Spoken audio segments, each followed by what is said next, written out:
Hello and welcome to this week's catch-up of Virtually Social, the online engagement chat. I'm Jamie Gallagher and this week we're looking at citizen science. You'll hear three different perspectives today. You're going to hear from someone who researched citizen science, someone who's working to fund it, and also someone who is running some citizen science activities. Hope you enjoy.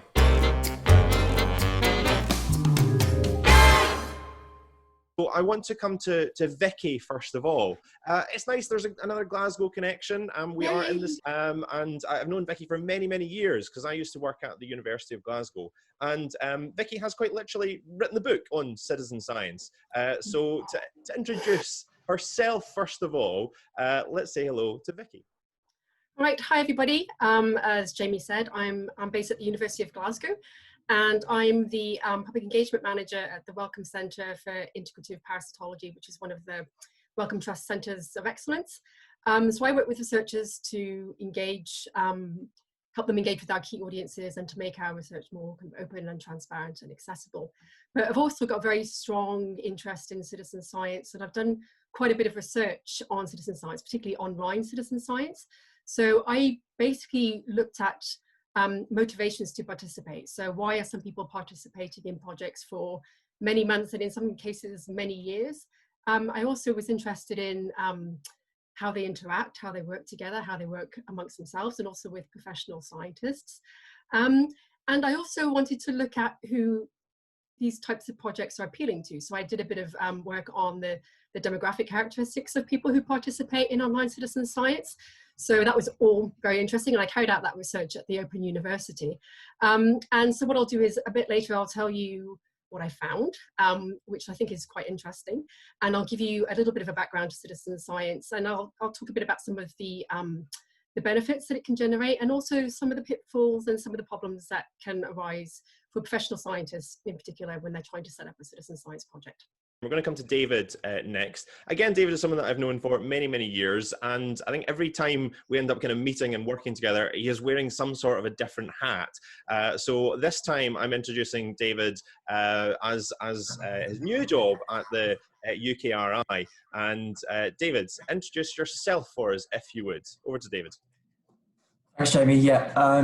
So my name's David, and I'm a program manager in the public engagement team at UKRI. As Jamie said, I'm quite new to that role, so I started there in January. Before that, I spent 6 years in the public engagement team at the Royal Society. So my background is essentially in running programs and setting up programs that support researchers and universities to engage the public with what they do. So that's kind of been my interest for several years now, and since joining UKRI, I've been working on this portfolio which looks at public engagement with research, and one part of that is around citizen science. So UKRI kind of made a public commitment as part of its vision to support citizen science, and we ran the first stage of a grant last year called the Citizen Science Exploration Grant. And the thing that I'm going to be talking about today is sort of the follow-up funding scheme for that, and that's called the Citizen Science Collaboration Grant. So I'll be talking about why UKRI is interested in citizen science, what the grant is, what we're looking for, and what we hope to achieve from the grant. So let's turn over to our third panelist now and say hello to Alice. Hi everyone, do you mind if I share my screen at a moment? More than welcome. Lovely. I wanted to introduce myself by sharing with you all something that my boss Mookie, who's also joined, hi Mookie, a piece of Mookie's research. Can you all see my screen as opposed to a PowerPoint slide? Amazing.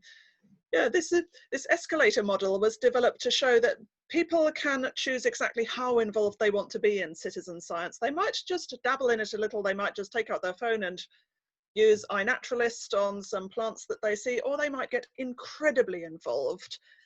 And this can happen as a bit of a journey. Now, we don't want to suggest that doing citizen science only a little has less value than doing it a lot or doing it in a very involved way.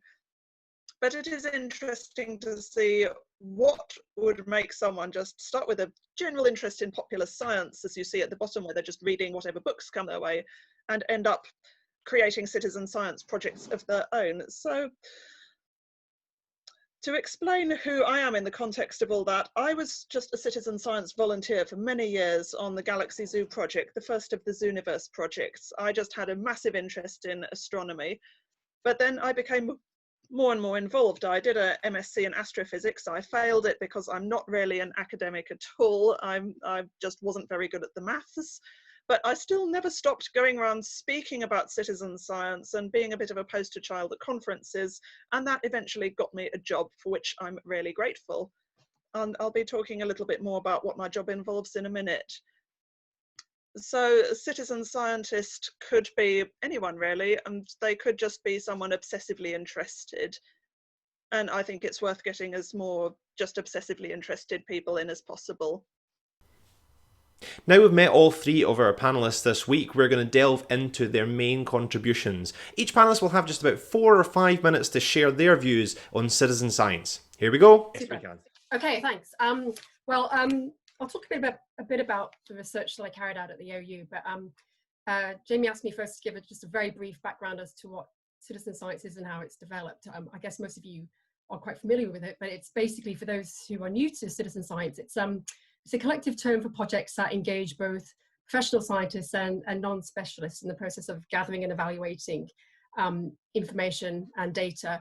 And it's been around for over 100 years. Citizen science projects are usually top-down, so they're usually kind of researcher-led initiatives where professional scientists enlist the help of volunteers to gather or evaluate or analyze data. Some projects are more bottom-up, so communities are organizing it. I think Sophia Collins and Parenting Science Gang is a great example of a bottom-up kind of approach to citizen science, where people have a question and they aim to answer it for themselves. But as I said, most of them are led by researchers. So most of the projects that have been carried out in the past have been ecological or biological based projects in which people gather environmental data over geographical regions or over time. But with the development of the internet and more digital tools, including apps and games, mobile devices, and it's really opened up citizen science tremendously over the past 10 years. We have a great range of projects that are now available, and it's kind of moved out of the traditional kind of ecology-based disciplines, and it's moved into more disciplines, for example, physics, cosmology, biochemistry. So there's lots of different disciplines that you can dip your toe into. So this basically means all these technological developments basically mean that more people than ever can take part in citizen science and have ever taken part in citizen science before. So we've got millions of people taking part all over the world.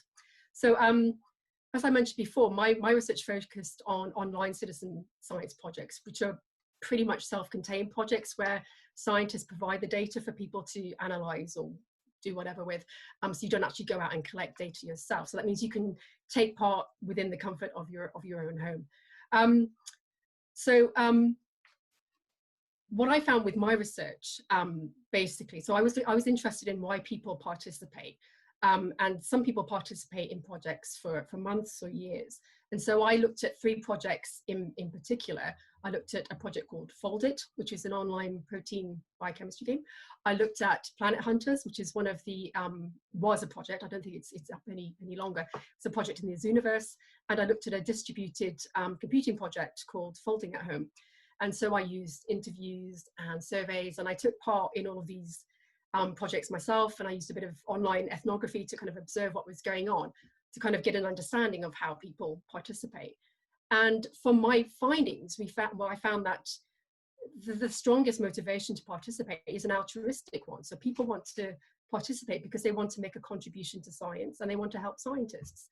And people tend to stick around in a project if they're getting something more. So I found that online communities have been very positive, and they keep people kind of engaged and involved. People make lots of online friendships, they work together, they can form little groups, and they can interact with scientists as well. So these are quite positive experiences for people.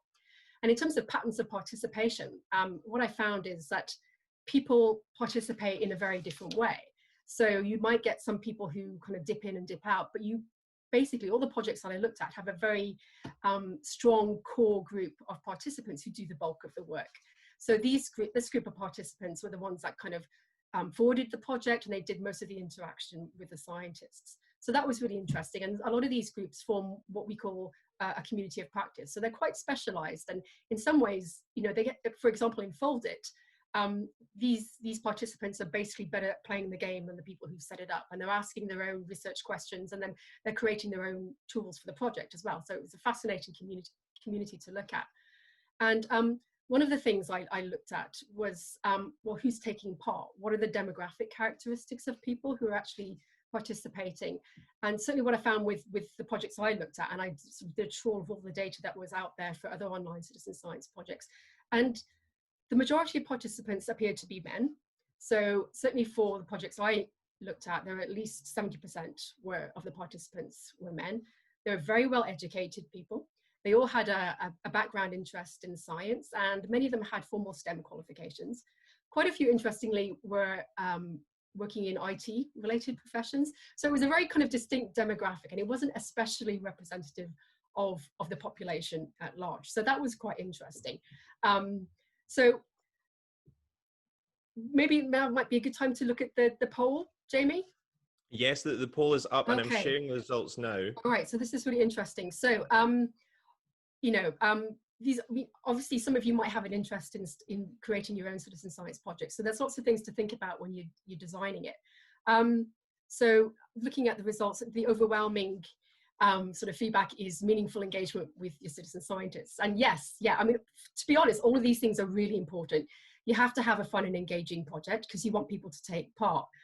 You want the data to be accurate, and there's certainly evidence now to suggest that the accuracy of citizen science data is really high, and it's improving all the time. And you also you want to make it attractive so that you do get enough people to take part. But the engagement with citizen scientists is very important. As I said, people are motivated to take part because they want to make a contribution, and many of them also want to learn. They want to use this as an opportunity for informal learning. So you have to try and build that into your project. So and interestingly, that's one of the things that is the most tricky. So from my research, I found that for all of the projects that I looked at in depth, all of them had issues with working with citizen scientists. So in some cases, there were quite a lot of demands made upon them. So for example, when Galaxy Zoo first started, I remember talking to Chris Lintott about it, and they were completely overwhelmed with the response and with the people emailing them directly and asking for help and wanting to get involved. So don't underestimate how much people want to get involved and how much they might want to interact with you. So, and also, there's also other things to think about, and I think I'm probably running out of time. So I probably need to mention that you also have to think about things like the ethics and the governance related to citizen science. So in terms of ethics, you know, how are you dealing with any personal data you collect? How are you going to reward your participants? Are you going to include them on any as co-authors on any publications that may arise? What about patents and intellectual property and that kind of thing? And how much of a role are they going to take in your project? And bearing in mind that if you empower them to take part in your research, then they get a lot more out of it and they're more likely to stick around. So I think that's basically all I want to say for now. Obviously, there's loads more, and I've given some suggested reading and links for Jamie, and I'm also happy to answer questions either now or if anybody wants to email me directly afterwards. Next, we're going to come back to David now, and David's going to be talking a little bit specifically about this new UKRI call with citizen science, what they're hoping to achieve with it. And I think the call has just opened, or is it just about to open? David, you can fill us in on that. Over to David for UKRI perspective. Thanks, Jamie. Yeah, I've got a few slides, so I'm just going to try and get those up now.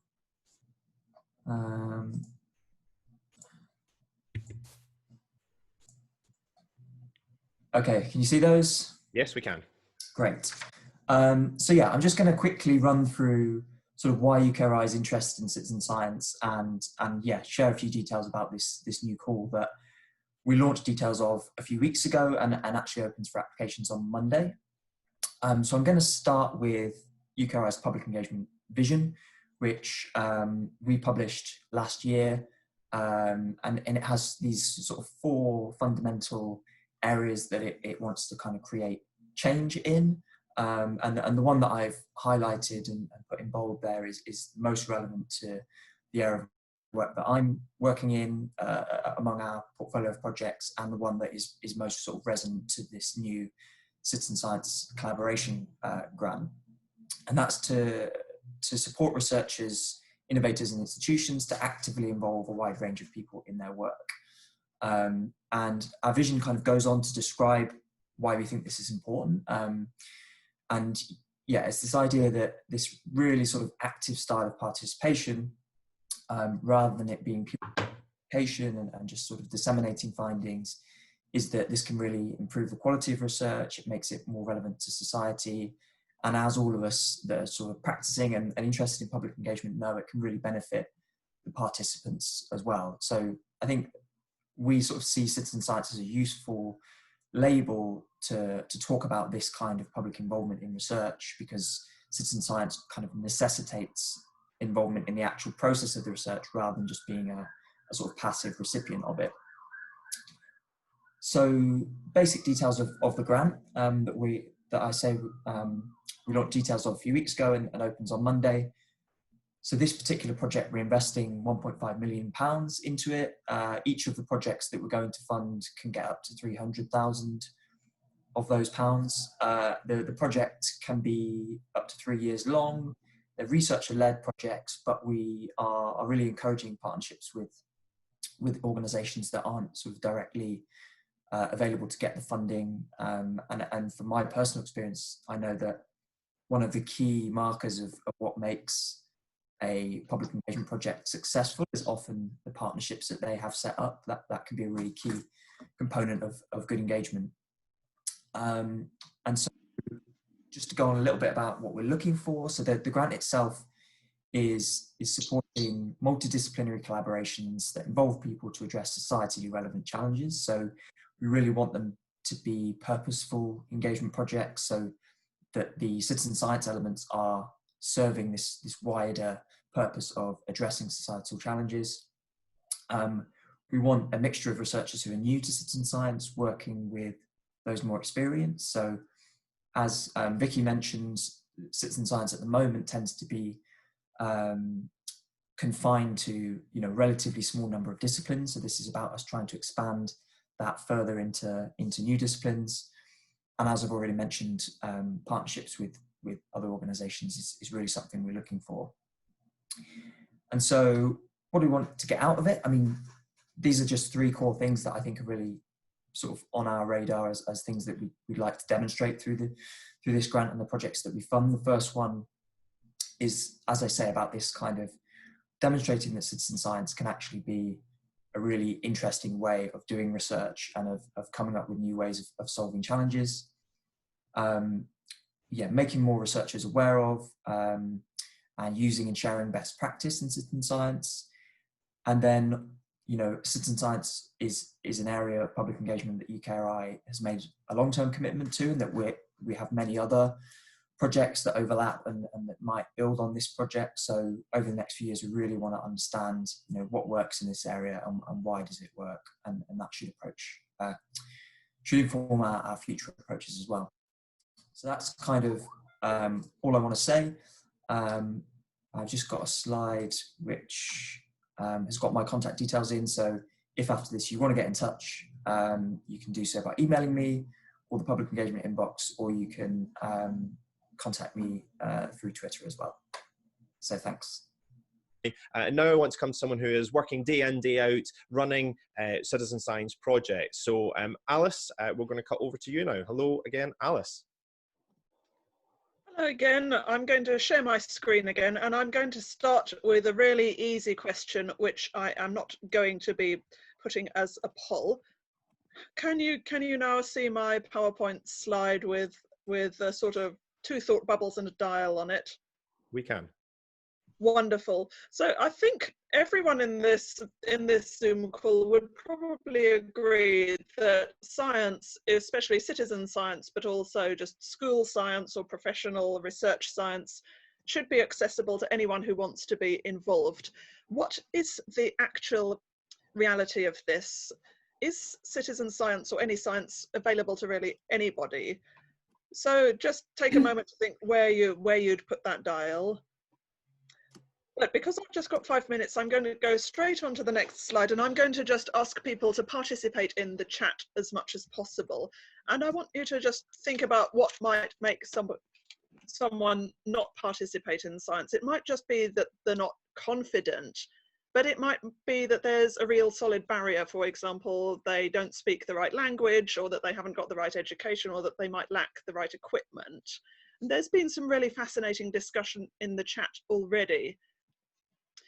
One thing that the research group I work with, UCL Extreme Citizen Science, or EXCITES for short, one thing we do is try to lower these barriers as much as possible and sort of rethink the way it's done. Top-down citizen science is not a bad thing, but it's not the only way to do things. So I am, right, come on F5. Dear presentation, please don't crash, actually work. Come on. Right.